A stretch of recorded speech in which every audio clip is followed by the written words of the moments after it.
You're a more determined person. I think, when you hear the constant bullying at school and stuff, and I know some of you have been through it, you've listened to me on my blogs and all that, but I think for me it was just trying to make me want to make something out of myself. Not for anyone else, just for myself. And I just think of that 4-year-old girl sitting in front of the television with my older sister and watching Olivia Newton-John and thinking, oh my gosh, I have to sing like this angel, and I have to act in movies like her, and I have to be blonde and blue-eyed like her too, which is never going to happen either. So, Well, it's a good job. You've got a fantastic voice, and that talent was there, and obviously your parents were keen for you to develop that. So, when you got on the plane and you came over, did you find this was a new lease of life?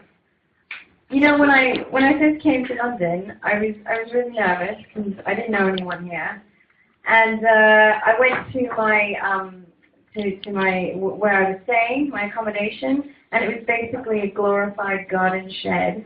And it used to be the garden shed out in the back of the house, and they converted it into this tiny room, and it was so tiny. But now I love it. I look back on it really fondly. But I went and I saw how small it was. It's just a single bed, and words can't describe how dingy it was, and I just bawled my eyes out, thinking, what am I doing? I was very homesick, I missed my family, I missed my friends, and all of a sudden, the family dog, he came out, Labrador, beautiful, his name was Bill, as you do, called Bill the Labrador, and he came out, and he saw me, head down and a bit teary. And he just came up and he plopped his head on my knee. He looked up at me like this.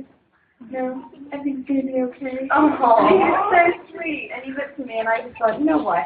The Shakespeare can create amazing things in such a small, confined room. So can Karen. I thought Bill was my mate, so I'm okay. But it became the most popular room in the whole house. And everyone came to the shed because that was a cool place to hang out. So, what was your first big break in acting or music? I believe you've got a bit of a background in musicals. Oh, I've never done a musical before. Because, whilst I wanted to do music, it was more about creating music and writing music. But I never really thought about musicals. And having just graduated from strict acting background, all my actor friends kind of took the mickey out of me saying, are you kidding me? You're going to do Mamma Mia. And this is when we first heard about it, because I was in the original cast of Mamma Mia. Never done a musical before. First job at a drama college. I was a waitress for 3 weeks, and I was so happy to say, I quit. And I was a rubbish waitress, too. I get all the plates in one hand, but anyway, it's another story. But I got that job, and I said, well, why not? I get to work. The music side of me said, this is a little bit different because I get to work with Benny and Beyond. And Phyllis Lloyd is an amazing acting director, and they were casting a lot of actors who happened to sing. So it's a bit different, and the story was really funny. But of course, my acting friends at the time said, this is going to flop. It's going to be one big flop. And now I have the last laugh always reminding them saying, some flop that was. And it also gives you this great experience of being in the West End, one of the biggest theatre platforms in the world, and performing to a live audience every night. I imagine that's pretty good training. It was. I think, the stamina, which you need anyway when you're performing on stage, you do need that. But at the same time, whilst it was wonderful because I was able to do Party in the Park and sing for like 110,000 people, and then to singing for the Queen at the Royal Variety, and meeting her and stuff, it was great. But at the same time, I was so shocked by the fact that it was a wonderful experience, but my heart was very much in, doing more like music, creating music and writing music. So it was tough because I was asked to do more musicals, but I just thought for now that really wasn't where my focus was at the moment. So, but I'm glad I did that. Yeah, and it was so much fun to sing with Benny and Bjorn. At my final callback, my agent said, You'll know that you're at the final audition is when you have Benny and Beyond there. And of course, there I am singing I Have a Dream with with Benny playing on the piano and Bjorn coaching me, and I thought, this is so surreal. I think my mum was more excited about it over the phone. Saying, she's so excited. Do they still get as excited, your parents, by all the success? No, I think you guys know Mum, right? The funny thing is my mom is this tiny Chinese lady, and she's not raised by, all this, she's just a really normal mom. She's not one of those show parents or anything, but she loves them. She says she adopts you guys. You guys are all excited. She always called me at the wrong time. I did a radio interview yesterday. You guys are listening. And my mom rings on the phone. I said, oh my God, Mom. And I said live on air, I bet you anything that's my mom. I'm just going to put silent. I was so embarrassed. But Mom calls during the quick cams too, so they're really normal about it. Yeah. My friends, when I go back home to Canada, all my friends over here, it just so happens that this is my day job and they've got their day job. So we're always catching up and, wanting to find out what they're up to. And they're like, what are you up to, Ken? Oh, I just came back from Barcelona and had a few scenes with De Niro. They're like, oh yeah, that's great. So what do you want to eat for lunch now? They're really normal about it. That's important. No, it's good. It's good. But I wouldn't have it any other way. I bet that's right then. So the musical theatre career decided wasn't for you.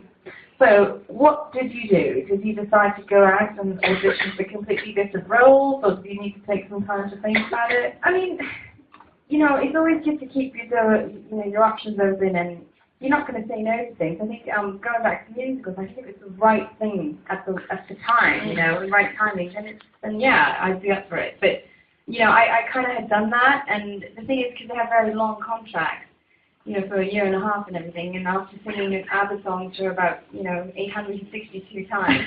I just thought, boring, maybe. Well, that's the challenge, is to try to make the 800 show look like it's the very first show that you did, But, no, I was glad that, for a first job at a drama college, it was amazing, but I really wanted to do film and TV and do some theatre.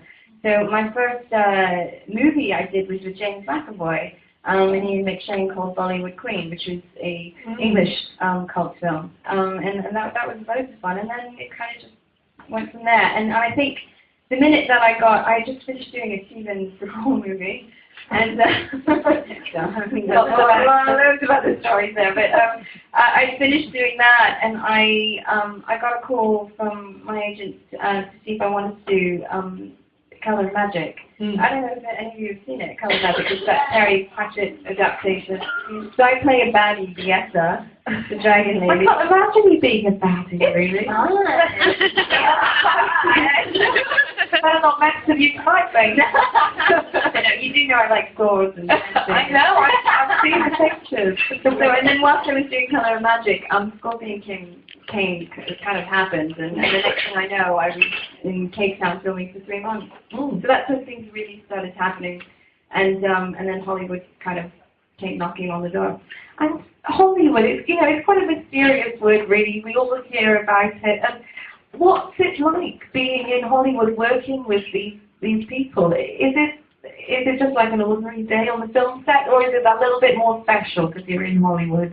I think for me, it's just about having the opportunity and just being on a film set. It doesn't matter. I'm just as excited about filming in the moors as I am in, as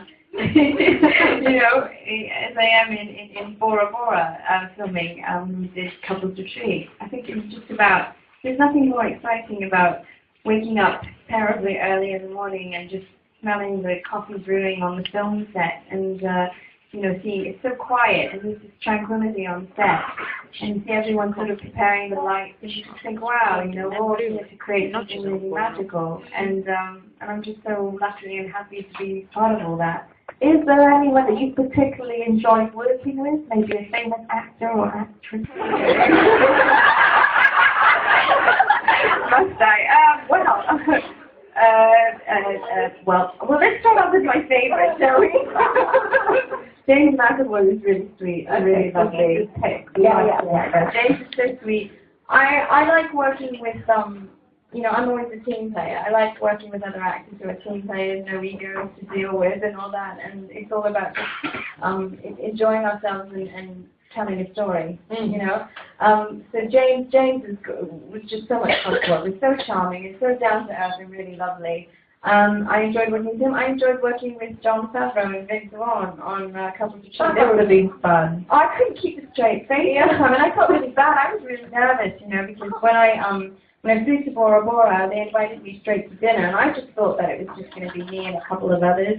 I didn't expect it to be the whole, you know, gang. And so I just got in, so I was running a bit late, and I came into the restaurant, and then I see all of them, you know, Malin Ackerman, Kristen Davis, I'm just trying to think, Jason Bateman, Vince Vaughn, Faith on Love, all of them. And in between Jason Bateman and John Favreau, Jason says, "Karen, come on in, we have a seat for you right here." Oh my gosh, I was really nervous, you know, because these are people who I watch them on screen and I love their work. You know, Vicky's so sweet, and when we were doing the takes, you'll often, I'm the worst corpser on set. You know, it doesn't take much for me, as you guys well know, to get me laughing. And you'll just see, like, you know, the shoulder shot of me going, the shape. Going like that because I can't hold a straight face. And they were so funny to work with, and yeah, it was a great time. And another person that you slipped into conversation earlier was De Niro. What was it like working with him? Bit of an acting legend there. He was really lovely, very charming. But it's funny because when you meet, you almost sometimes don't want to meet who you know, your idols and all that, because you want them to live up to everything that you imagine them to be, you know. But he was really lovely. I only had like a few scenes with him, and hopefully they won't get cut, but we'll see. but you know, he was really lovely to work with for those few days. Is there anyone that hasn't been so lovely to work with? Would you say? Where's my manager? Can I talk to him? Yeah, there were a few, but I think in this kind of industry, both for music and for acting, you're going to meet all kinds of people. Some of them are not going to be so lovely, and some of them are going to be interesting, and some of them are going to be really lovely and probably friends for life. But I think at the end of the day, you're there to do a job. You're there to be professional, and for the sake of the team effort, you know, you've got to make it, give it a go sometimes. Sometimes it's difficult, but you just get on with it. Is there anyone out there that you would really love to work with that you haven't yet? Music or acting or both? Both. Yeah. Well, for acting, I would love to act with the likes of like Al Pacino or Robert De Niro again for longer. So next time, I think they're brilliant actors. Sally Field is one of my all-time favorite actresses, and she just has this amazing ability when she acts. Like from the moment I saw her in Steel Magnolias, to Brothers and Sisters and whatnot, and she lights up the screen, and she makes it look so easy. When she cries, it never fails. I'm like tearing all over all the time. She gets me. And I love her, and I love Natalie Portman. You know, they're all really great actresses. And a singer out there that you'd like to collaborate with? Music-wise, oh gosh, there's so many. I mean, Gaga or Beyonce, maybe? Oh, I don't know. Yeah. So they, of course, you know, they'd be amazing. You know? Yeah. They're both very hard-working women, and I have a lot of respect for them. Now, you also branched into TV, and that's how a lot of people here know you, really, in the UK. It just really increased your profile, Waterloo Road. I think they might like Waterloo Road. How did this role come up originally? Did you spot it and think, you know what, I really want that, or were you approached? I had heard about Waterloo Road before, and I'd seen a few acts here and there, and I thought, oh yeah, you know, this is actually really good. But I was traveling. I was in LA, and I just finished filming Couples Retreat in Bora Bora. So I was really, really jet lagged, because LA, as most of you know, is 8 hours behind, and combined with the flight, it just knocks you out for the first 3-4 days when you get back. And my agent, who I think is here, Where did you are? She gave me a call and she said the casting force was there. And of course, me being completely jet lagged, I had no idea.